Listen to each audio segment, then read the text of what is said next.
Amen. And I don't know how about you, but right now, thinking of rest on a rainy Sunday, all I can think is that cozy blanket.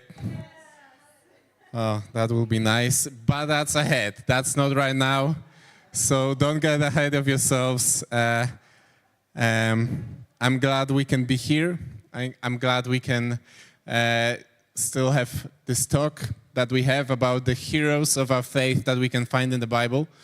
And, I was raised up in a Christian home. My dad is a pastor. And so when we were growing up, when we asked our parents why they named us the way they named us, they told us that it's because, of the heroes from the Bible. Like, I'm Daniel, and there is this character in the Bible named Daniel, and he is like perfect godly person, and so I'm this perfect son.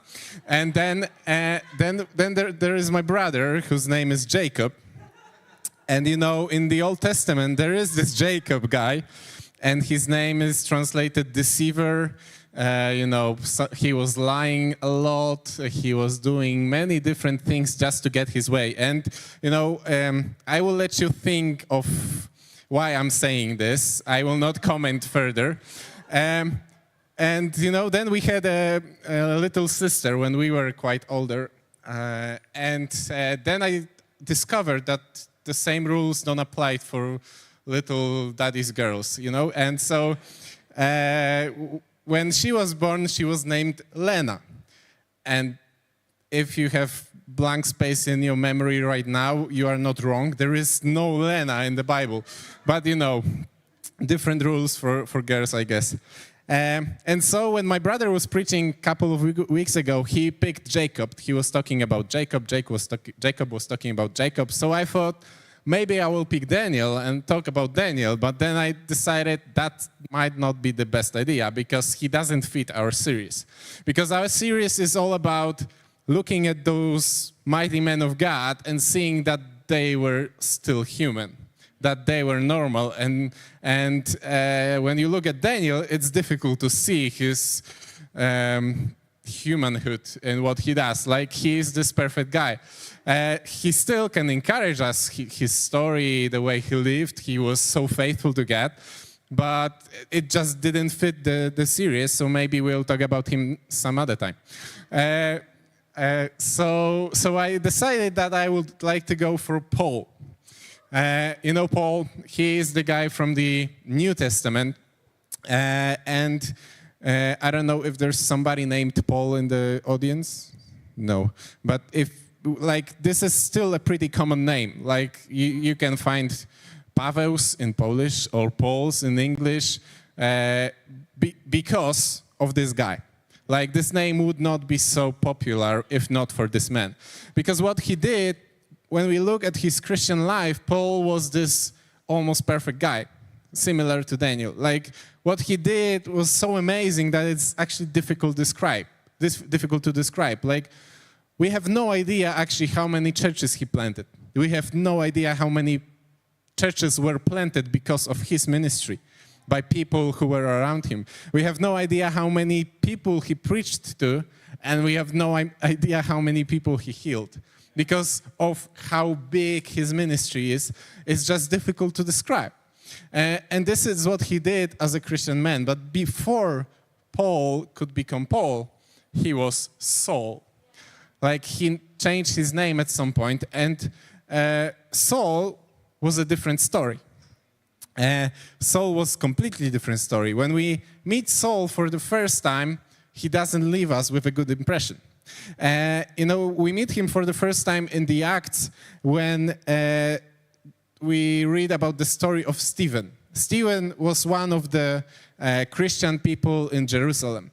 And Stephen was, we don't know much about him other than that he was filled with the Holy Spirit. He was given great wisdom. And what he did, he went to one of the synagogues, and then he started to discuss with other Jewish people probably about the Messiah. And so because he was so God-given smart, other people couldn't talk over him, like they couldn't get even close to his arguments. Like he was winning every argument, and so what they did was so easy for them to do back in that time is they put on false witnesses who said, yeah, Stephen said this and this and this, he should die. And this is what happened. Like Stephen was stoned outside of the city, and that's where we meet Saul. Saul, as it is described, is like they are stoning Stephen somewhere there, and Saul is standing a bit away. And what we know is that he's agreeing with this murder, and that people are laying their robes at his feet. And what it meant is that when you are stoning somebody, I'm not speaking from my personal experience, but I can imagine that when, they were wearing not clothes like this that are quite comfortable to walk in, but they were wearing those long robes that are so difficult to move in. So it's difficult to throw stones with that, so they would take off their outer robe and put it somewhere, and a symbolic gesture was to put it at Saul's feet, because Saul is the one that is taking care of this murder going right. He is the man responsible for it. If they were to judge anybody for the murder of Stephen, they would put all the blame on Saul. And so this is where we meet him, and I'm so glad that God is not judging us by the first impression we make, because he's not making a good impression. Like, afterwards, what happened is that because of the Stephen's death, the church is running away from Jerusalem. They are going to many different places, and this is how actually gospel was shared. So God used it, but they were running away because they didn't want to die. And when we read about it, we see that Saul is one of the main guys who are barging into somebody's house, taking women, taking men out, and putting them in jail. This is what he did. This is his job, his occupation. And this is the guy that later is doing such amazing stuff that I talked before. Like, something happened in his life that changed the course of his life. Something definitely had to change. And what we read is that I think that he finally didn't have anybody else to put in jail in Jerusalem. So what he did was he asked for a permission to go to Damascus. And on the way to Damascus, he is blinded by this light, and he talks to Jesus himself. And this is a conversation that changed his life completely. This is a conversation after which he decides it's worth it to lose all my life for this Jesus Christ that I just met. And, I think that when Jesus actually left him and he was back on his way to Damascus, he started thinking that, okay, but if I do this, I lose all my status. I lose my position. And, he was actually quite influential guy in the Jewish world back then. I will lose all my friends. I might lose all my family. They might turn away from me. And actually, I will not be welcomed into the Christian community. They might think I'm a spy. They might think I'm there just to, pretending to be Christ-like, just to put them in jail. So when he was thinking about it, I bet that he understood that he will lose everything. And we can actually read what he thinks about it in the Philippians chapter 3. This is one of my favorite verses. It's verse 8. What is more, I consider everything a loss compared to the surpassing greatness of knowing Christ Jesus my Lord, for whose sake I have lost all things. I consider them rubbish that I may gain Christ and be found in him. This is how what he understood. He understood that Christ is worth losing everything. Christ is worth it. He's so beautiful, he's so amazing, that it's worth to lose all my life just to be with him, just to serve him. And when we look at his life, we at his life before he met Christ, we might judge him in many different ways for many things that he did. But we cannot take away from him one thing. We cannot take away from him the thing that he had a great passion for what he did. He was so passionate about doing what he believed was right. He actually believed that it was right, that he went overboard just to do this thing. Sometimes you go to work and all you want to do is be there for 8 hours and get home as soon as possible. But what he would do, he would be the one that is so annoying in the office, that is staying overtime, and like everybody is telling you, yeah, look at this guy, you should work like this. He is the guy that goes over and doing more than is expected. Like nobody asked him to go to Damascus. He asked them to let him go to Damascus. Like this is his passion that he had for this. And his passion was coming from the fact that he was raised in Jerusalem by all those, people who know the scriptures and interpret them in such a way that fits them. And he was giving the same knowledge by those guys, so this is what he believed. That's why he believed what he was doing was right. But then he meets Jesus, and his life completely turns around because suddenly the object of his passion is no longer what he believed was right, but is Christ himself. Suddenly, the object of his passion is no longer the hope of the Messiah coming, but the Messiah himself. And this changes his life completely. It turns him all the way around.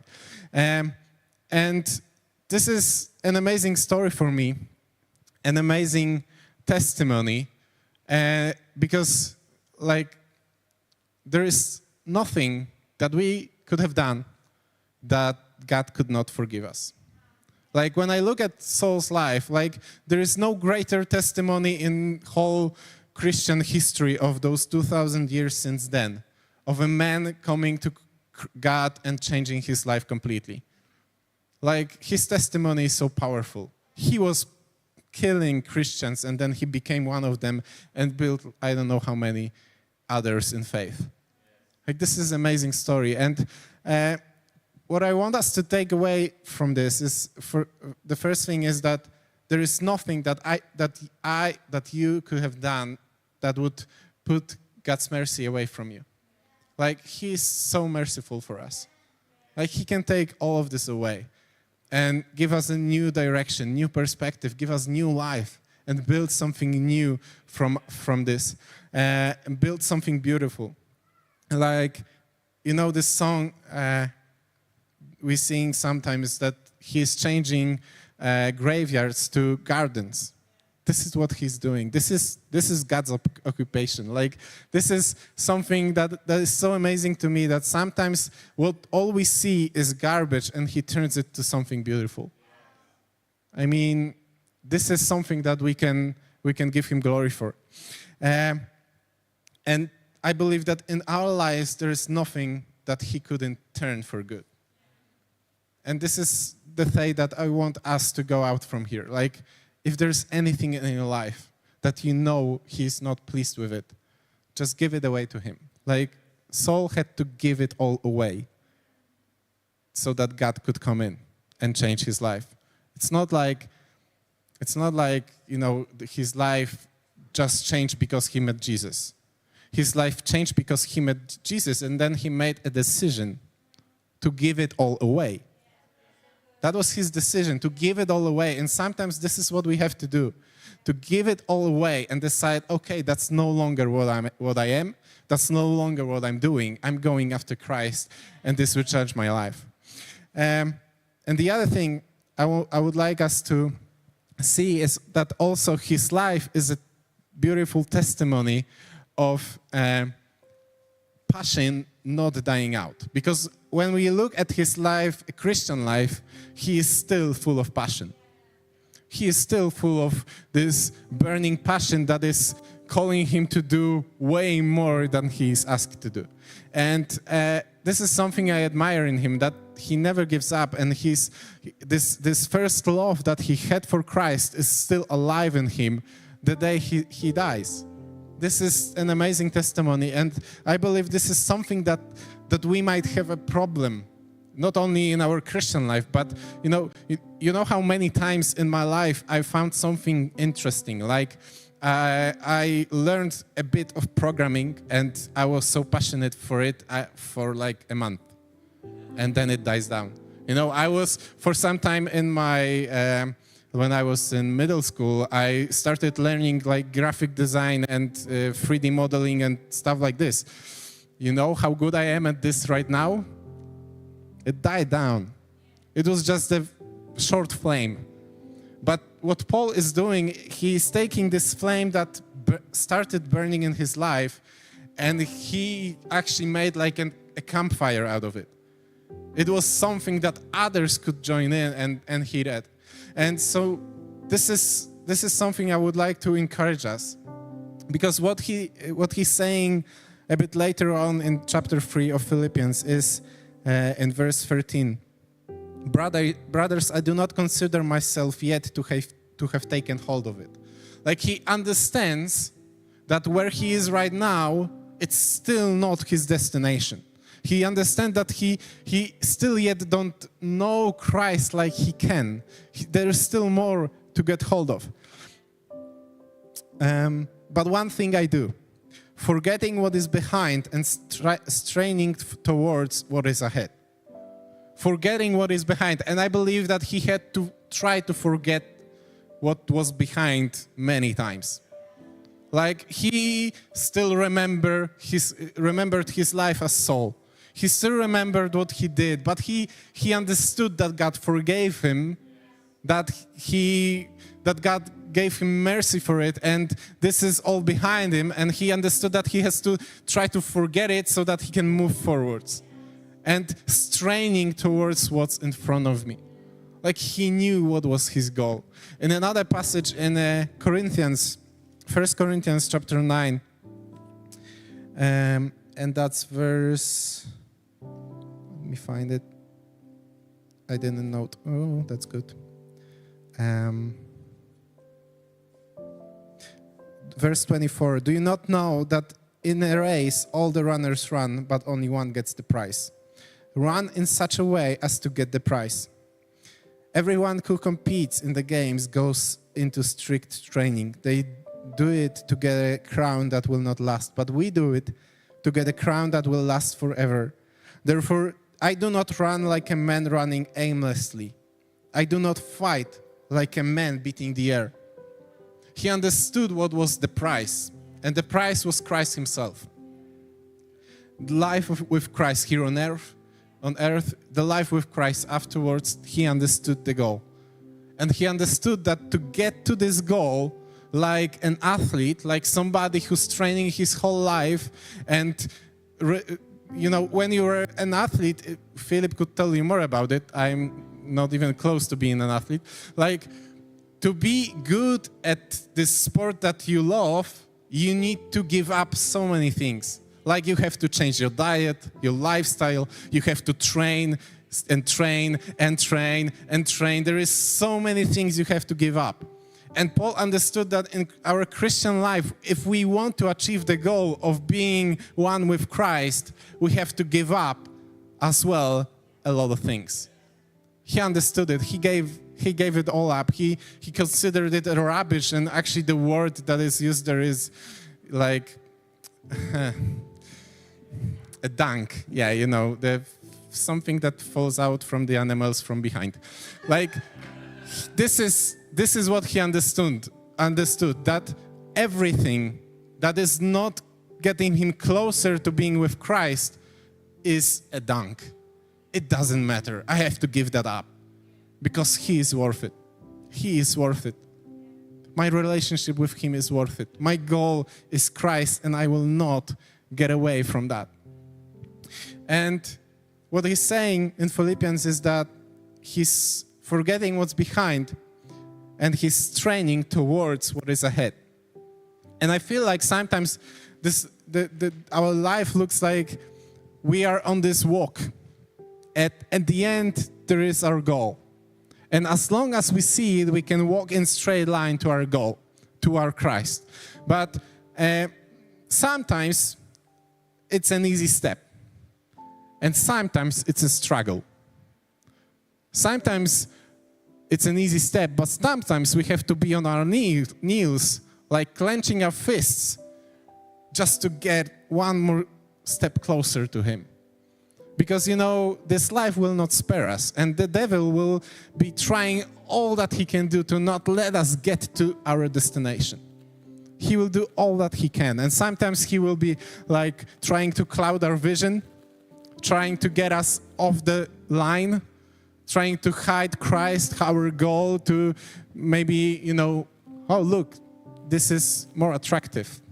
Oh, look, this is more interesting. Maybe you will go in this direction. Maybe you will go there.